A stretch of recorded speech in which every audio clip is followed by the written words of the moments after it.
बिस्मिल्लाहिर्रहमानिर्रहीम। अस्सलाम वालेकुम। हकीकत टीवी साइंस एंड हेल्थ में खुश आमदीद। आप ज़रा मनाजिर देखिए, इसराइल पर आज 100 ड्रोन्स का हमला हुआ है और आम रूटीन के अंदर 100 ड्रोन्स को मारने के लिए 100 मिसाइल फेंके गए हैं। अब सीन ये हुआ है कि इसराइल के पास मिसाइलों की हो गई है कमी। मिसाइलों की कमी अलग है, नींद से उठने वाले लोग अलग हैं, 24/7 काम करने वाले अलग हैं, और सबसे बढ़कर इन 100 ड्रोन्स में से कितने ड्रोन्स बेकार गए हैं जो मारे गए और कितने टारगेट पर लगे हैं, इसने असल में इसराइल के लिए बहुत ज़्यादा परेशानी इस वक्त लाहक की है। देखिए, आम रूटीन के अंदर जब अमेरिकी कहीं ड्रोन्स मारते हैं तो वो बड़ा टारगेट और ये तमाम, इनके ड्रोन्स की सूरत हाल ये है कि ये कर क्या रहे हैं कि इतने ड्रोन्स मारे हैं, ये इसराइल का असला कंज्यूम करवा रहे हैं। अब जानते हैं कि इस वक्त यूरोप का बहुत सारा असला यूक्रेन की जंग में कंज्यूम हो चुका हुआ है। अब इसराइल को खास तौर पर ये छोटे छोटे ड्रोन्स मारते मारते उनकी कीमत कम है। मसला ये है कि इसराइल को ये जंग कॉस्टली पड़ी है और उनका जो असला है वो कंज्यूम हुआ पड़ा है और पीछे से वो उस लेवल की खेप आ नहीं रही। आप इस सारी सूरत हाल में एक चीज गौर से देखें कि जब भी ड्रोन्स गिरते हैं, अब पहले होता ये था कि इन्होंने क्लेम किया था कि हम 88 से 90% ड्रोन्स और रॉकेट्स रोकते हैं। अब सीन ये होता है कि 80 रॉकेट मारे जाएं तो 20 रुकते हैं।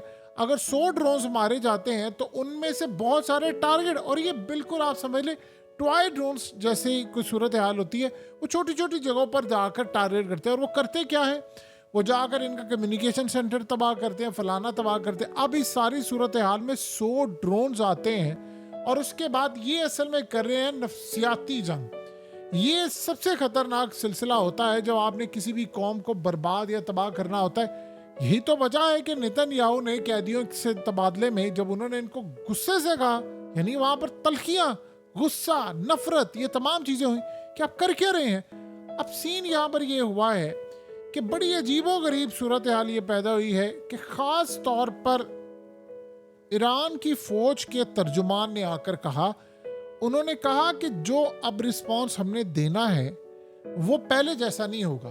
आपको अंदाजा नहीं है कि हम इस सारी सूरत हाल में क्या गेम प्लान बनाकर बैठे। अब लोग जाहिर सी बात है दुनिया में मजाक भी उड़ा रहे हैं कि इन्होंने हमला कब करना है, क्या सूरत हाल पेश आएगी, क्या मामला है।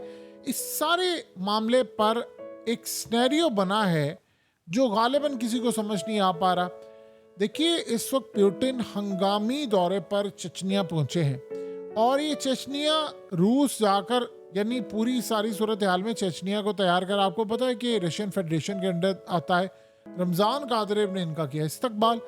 लेकिन इस सारी सूरत हाल में असल टारगेट ये था कि रूस के सदर पुतिन ने वहाँ पर फौज से मुलाकात की और उन फौजियों को, आपको पता है वो मुस्लिम मेजोरिटी यानी एरिया है, वहां पर फौजियों के साथ बातचीत उनकी हुई और उनको कहा कि अब हम बड़ी जंग में कूदने वाले, आपने तैयारी करनी है।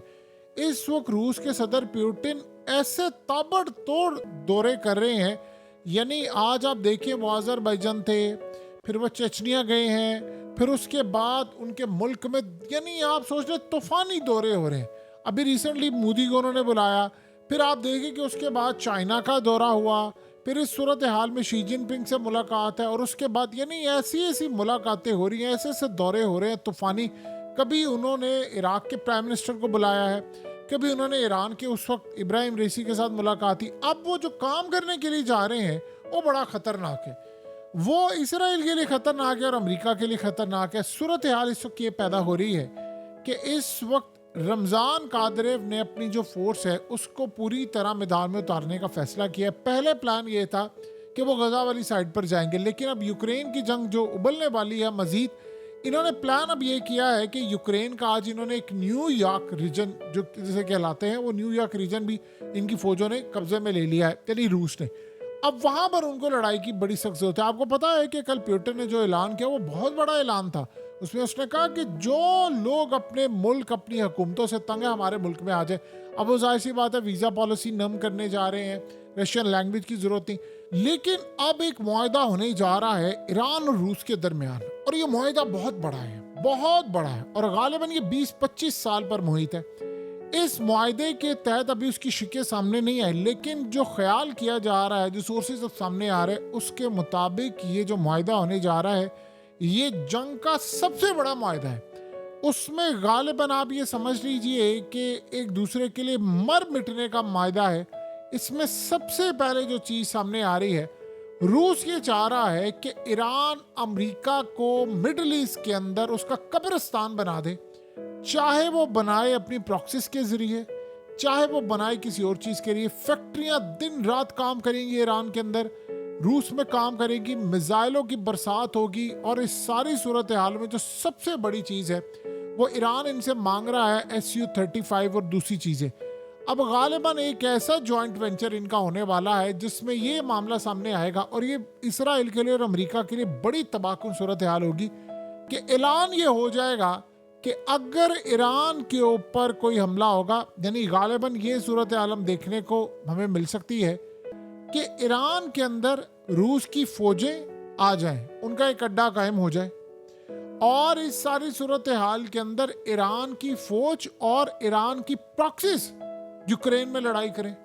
और इस सारे सिनेरियो के अंदर दो मुल्क आपस में एक ऐसा मुआहदा कर लें कि अब जो भी लड़ाई होगी उसमें दोनों की फौजें पार्टिसिपेट करेंगी। अब इस सारे सिनेरियो में एक बड़ा इंटरेस्टिंग मामला हुआ है।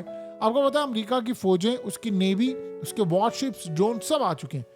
अब असल में ईरान ये चाह रहा है कि रूस के जो तैयारे हैं वो आ जाए ईरान के अंदर, और वो अगर लेट से उनको तैयारे इमीडिएटली नहीं मिलते तो रूस अपने तैयारे फौज लेकर आए और अपने एयरक्राफ्ट कैरियर को भी लेकर आए। ईरान का नए एयरक्राफ्ट कैरियर जो अंडर कंस्ट्रक्शन था वो ऑलमोस्ट तैयार हो चुका है, वो भी मैदान में उतरने वाला है। ये एक ऐसा मुआहदा होने वाला है जिसकी बैक पर खड़ा हुआ है इस वक्त चाइना। चाइना को ये पता है कि अगर मिडिल ईस्ट के अंदर ये जीत गई, ये बात समझने वाली है, अगर मिडिल ईस्ट में इसराइल जीत गया तो अगला नंबर रूस का और चाइना का। ये बात बड़ी अच्छी तरह पता है। आपको पता है कि इसीलिए चाइना ने ग्रीन सिग्नल दिया है ईरान को कि आप हमला करें।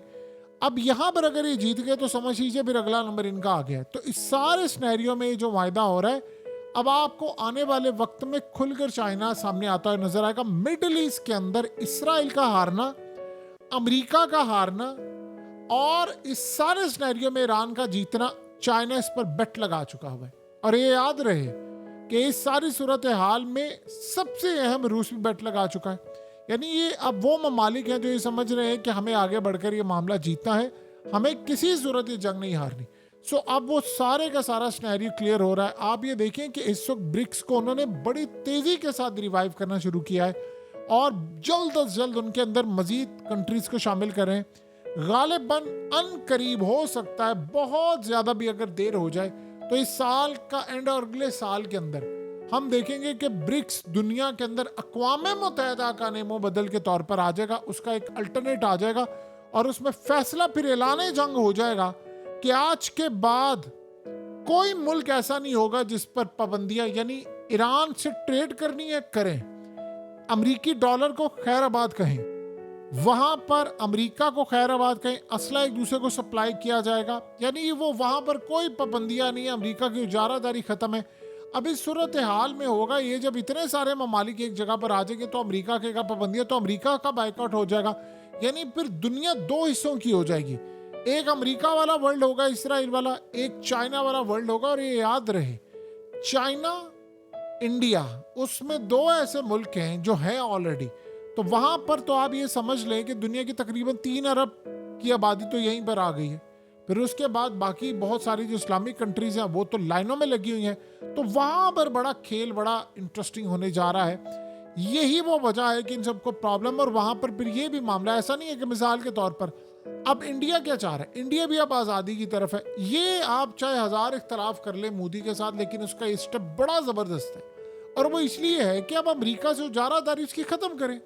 यानी आप अंदाज़ा करें ना कि इस वक्त फिर सूरत हाल ये होगी कि अमेरिका इस पोजीशन में आ जाएगा कि वो डिक्टेट नहीं कर पाएगा। अब ये देखिए जिस तरह जंग हो रही है, अब आप ये सोचें कि इस्लामिक वर्ल्ड जो है वो सारा कोई अपनी फौज भेजने को तैयार नहीं, वो डरे हुए हैं सारे अमेरिका से, इजराइल से, हमें ये कर देंगे, हमें वो कर देंगे। तो कुल मिलाकर अगर आप सारी सूरत हाल का जायजा लेंगे तो ये नए तर्ज की जंग शुरू हो रही है। अब इसराइल के ऊपर ड्रोन से मारे जा रहे हैं, अब इसराइल के खिलाफ खड़ा होना था, लेकिन कोई खड़ा नहीं हुआ अमेरिका के डर से। तो जब आपको एक अक़वाम मुत्तहिदा अल्टरनेट मिल जाएगी जैसे ब्रिक्स है, तो फिर आपको सारी सूरत यार, अब आप सोचिए 47 नई कंट्रीज कह रही है हमने भी ज्वाइन कर रहा है, पूरे का पूरा एक सिनेरियो क्रिएट होने जा रहा है और ये खेल बड़ा ज़बरदस्त होने वाला है।